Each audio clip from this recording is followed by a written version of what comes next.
ação e consequência. Eu gosto muito dessa premissa. Inclusive, uma coisa que o Marcelo faz muito e ele comenta muito durante as aventuras dele, que é tudo que você faz, que os jogadores, os personagens fazem, ou que eles não fazem, vão ter uma consequência na história. E isso dá aquela sensação de que o mundo é vivo. Então, algumas coisas que a gente já falou também, que é, novamente, por conta da síndrome do protagonista, os jogadores acham que as coisas só acontecem se eles estiverem presentes. Hum, não, fulano de tal na outra cidade está fazendo tal coisa. Tá, mas a gente está nessa cidade aqui agora, então enquanto a gente não terminar todo esse arco nessa cidade aqui, outra coisa não vai acontecer. Não, cara, as coisas acontecem simultaneamente. Se você não tá lá para resolver, alguma coisa vai acontecer. E isso já aconteceu em diversas histórias aqui. A gente já falou que novamente da aventura de Warhammer. Inclusive é uma aventura de Warhammer que eu narrei que acabou sendo dividida em duas partes, porque metade da aventura, os jogadores, os personagens decidiram que eles não queriam mais ser aventureiros, e a gente criou uma outra parte. E aí a segunda parte sofreu as consequências da displicência da primeira.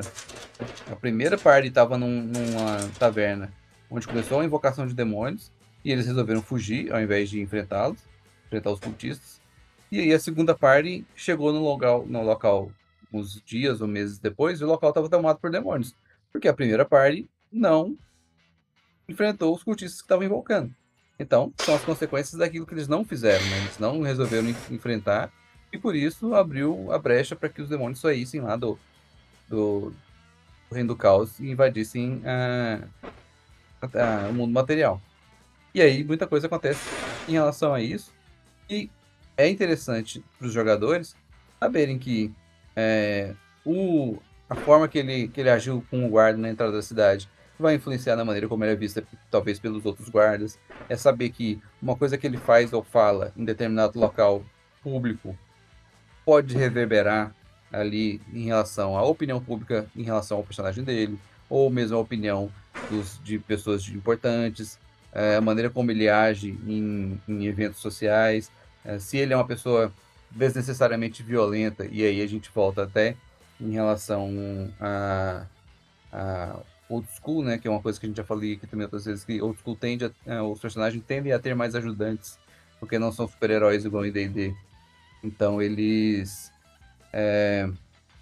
acabam precisando mais de pessoas, e aí isso leva em consideração a moral que o jogador tem com os ajudantes dele.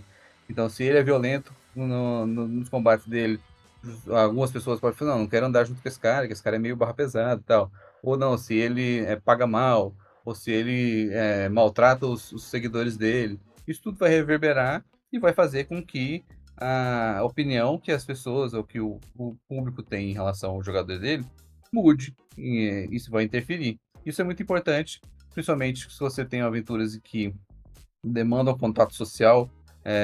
Como que o bardo vai relacionar em relação a isso? Se é um bardo que é conhecido por contar mentiras, inventar caos. Então talvez ele vai ter dificuldade quando ele precisar falar sério com alguém.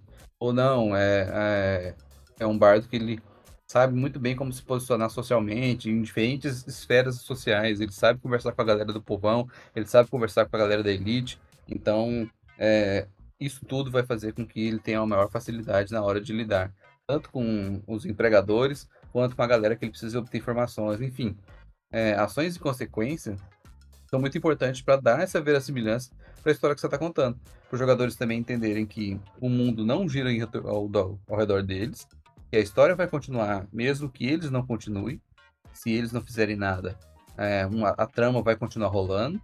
E para eles também pesarem o que eles fazem.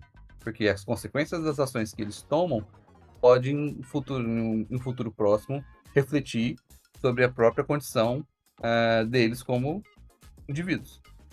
É muito legal você ver a primeira vez que os jogadores entendem que isso acontece. Eu acho muito divertido. Porque, especialmente quando a gente mais experiente que está acostumada com a síndrome de protagonista que, tipo, o mundo gira ao meu redor. E aí as pessoas que, tipo, como assim? Eu tava narrando na presencial, e aí rolou uma situação que era, tem um garoto lá, a única testemunha de um crime, e aí a Barda fez leitura de mentes e conseguiu vislumbrar quem seria responsável, mas precisava falar com o garoto, eu falei, o garoto tá em choque. Ele tá em choque, ele viu a avó adotiva dele ser morta. Ele não tá falando agora. Não tem. Aí eles ainda tentaram, fizeram lá uns procedimentos, jogaram uns testes, não conseguiram. E aí chegou a polícia, rolou uma treta e tal, porque a guarda tava lá, e aí o garoto ficou por conta da guarda e a galera fugiu, porque eles tinham basicamente invadido a casa onde tinha cometido o crime. E onde tinha acontecido o crime. E aí tiveram essa treta com a polícia, e a única chance deles terem mais informação sobre quem matou era o garoto. E eles falaram, cara, a gente teve treta com a guarda, o que a gente vai fazer? A gente vai embora. A gente vai embora. A gente tem outros plots que a gente quer explorar e tal. Esse aqui era o plot que a gente estava seguindo, a gente vai para outro lugar. E eles foram embora.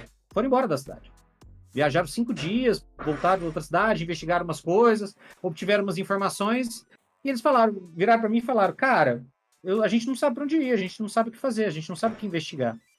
Aí eu falei, gente, mas eu dei tanta ponta de investigação para vocês, e vocês não foram. Tipo assim, vocês não foram em nenhuma e tal, não sei o quê. Aí eles conversaram, e eu sempre faço. Aí entra o rolê de eu não vou mostrar o que tá atrás da cortina. Não vou expor pra eles o que é. E aí eles conversaram, falou, não, então a gente vai assim, a gente vai voltar e vai atrás do garoto. E aí eles chegaram na cidade e falou assim, então, o garoto fugiu. O garoto aproveitou o momento de distração lá da guarda, não sei o que, saiu correndo e tal. E a última notícia que a guarda teve quando correram atrás dele foi que ele entrou no bueiro da cidade. E o bueiro da cidade, aí eles vão descobrir, é um rolê. Porque o bueiro da cidade é uma cidade que tem muito artífice, muito alquimista. O bueiro foi construído especificamente para lidar com dejetos normais. Os dejetos, os rejeitos de alquimistas e artífices caíram no esgoto e agora ninguém anda no esgoto mais. Porque o local é extremamente perigoso. Tem de tudo um pouco lá, tem metamorfo, tem não sei o que lá e tudo mais. Então ninguém desce. Então se vocês quiserem descer, a pessoa conta em risco. A guarda simplesmente não entrou porque era um órfão de rua, foda-se, não sei o que. A guarda não estava preocupada com isso, mas eles precisavam ir atrás do garoto. E eles tiveram que lidar. Então, a consequência do ato deles, que era não dar um jeito de falar com o garoto naquela hora, implicou em eles correrem o risco agora de nem achar o garoto. Pode ser que eles procurem o garoto e descubram que o garoto foi morto. O garoto desceu para fugir do negócio e foi morto lá. Vão encontrar só o esqueletinho do garoto dentro de um cubo gelatinoso. Então, assim, o primeiro plot que eles tinham, eu dei para eles uma pista. Olha, esse cara aqui, eu indiquei, esse cara provavelmente foi o cara que tentou matar vocês. E aí a menina falou, olha, ele me pagou com um voucher dessa companhia X aqui. Ah, onde é que tem o local mais próximo, o escritório mais próximo dessa companhia? Ah, numa cidade que fica a 4 dias de viagem daqui, uma cidade costeira. Ah, beleza. Tá bom, então a gente vai para outro lugar. Eles foram. E aí eu tinha todo um plot, todo um arco planejado de o cara tava na cidade. Eles tinham uma chance de investigar o cara lá ainda. Eles poderiam até encontrar o cara, poderiam confrontar o cara, obter informação. Quando eles decidiram não ir, eu falei, beleza. O cara vai ficar na cidade por outros motivos por 2 dias. Isso eu falei para mim mesmo, não falei pra ele. Eu falei, o cara vai ficar por 2 dias. Se nos próximos 2 dias eles chegarem na cidade, eles vão conseguir falar com o cara. Depois disso, não mais. Eles foram fazer outra coisa. Esse cara foi embora. Esse cara pegou um barco e sumiu. Este plot, o que eles têm de informação... Zarpou. O que eles podem obter de informação sobre isso agora é só sobre quem é o cara, com base no que ficou da cidade. Na casa de quem ele estava lá, com quem ele conversou. Existe informação? Existe. É 1/10 do que eles teriam de informação se eles tivessem conseguido confrontar o cara. Então, este é um aspecto importante. Entendeu? Eu vou falar isso para eles? Não vou. Eu não vou expor o que está atrás da cortina. Mas eu preciso que eles tenham essa dimensão. Entende? Eu preciso. E aí é interessante porque a galera vai acostumando com esse jeito de narrar. Que é, cara, se o cara falou, se o cara fugiu, se o cara é um fugitivo, você chegou 4 dias depois, você não correu imediatamente atrás dele, ele vai continuar fugindo. Você tem que assimilar essa ideia. Se as pessoas falaram, em 2 dias vai ter um ataque na cidade, ah, não, mas a gente vai fazer esse outra side quest, ok. Eu não vou falar pra eles não façam. A cidade vai ser atacada. Quando vocês chegarem lá, já aconteceu. Vocês não vão conseguir impedir. Porque as coisas acontecem. O tempo existe. O tempo está sendo contado. Então, essa dinâmica é muito interessante. Quando as pessoas olham e falam, mas espera aí, então não deu para fazer? Não deu. Foi embora.